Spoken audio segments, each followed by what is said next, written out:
I would describe my style as a mixture of 90s fashion trends and Japanese Harajuku street fashion, kind of all mixed together with like some hints of like modern day fashion trends and lots of bright pastel colours, especially pink, kind of all together. Back when I was about 17ish, I think, I happened to look over onto my bedside table and there just happened to be a collection of pink items all there, and I just realised that every time I looked over to my bedside table where there were like a bunch of pink items, it just made me feel really weirdly happy. And that was kind of when I started to realise that I have a really strange, strong connection to the colour pink, and then it makes me feel really happy and elated.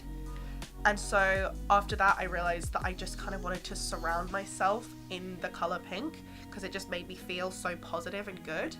When I was younger, I listened to the album Electra Heart by Marina and the Diamonds, and I was super inspired because I'd always kind of dealt with social anxiety and I'd always been kind of nervous in certain situations, and the character of Electra Heart is super confident and ballsy and is all about faking confidence to make it seem like you're the best, and how that can help you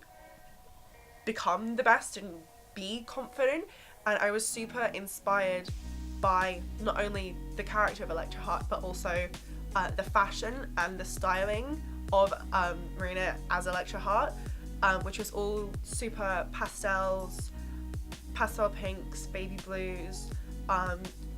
elegant and sexy, sophisticated but also cutesy in the colour tone and stuff. And I think that really helped push me into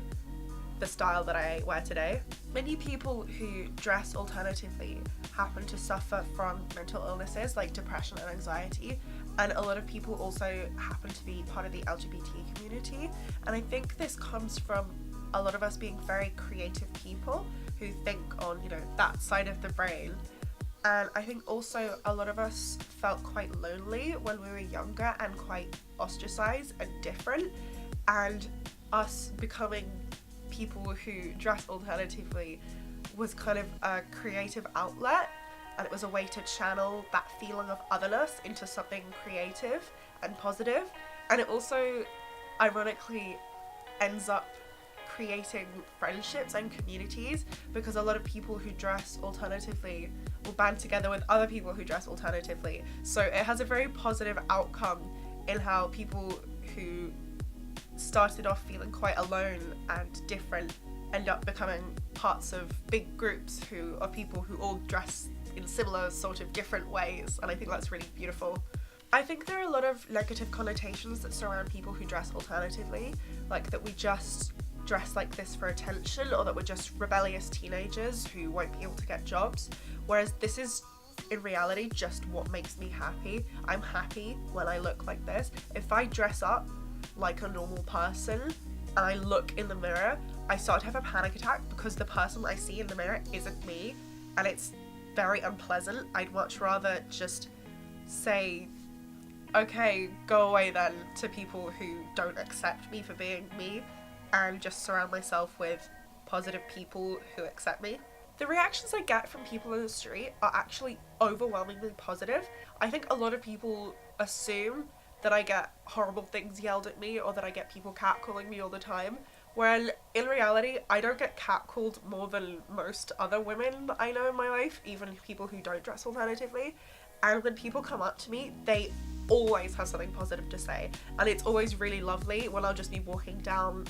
Main Street in London. I'll have a girl run over to me and just be like, oh my god, I love your outfit, you're making me feel so cool and inspired right now. That's always a really amazing feeling. I do not see how I dress and what I wear as a costume at all. This is who I am. I started out putting on all pink outfits to go out in because that made me feel happy and elated, and that is just something that slowly became my entire life, and who knows where I'm gonna go from here, but this has never been a costume. This has just been me showing what has been inside always.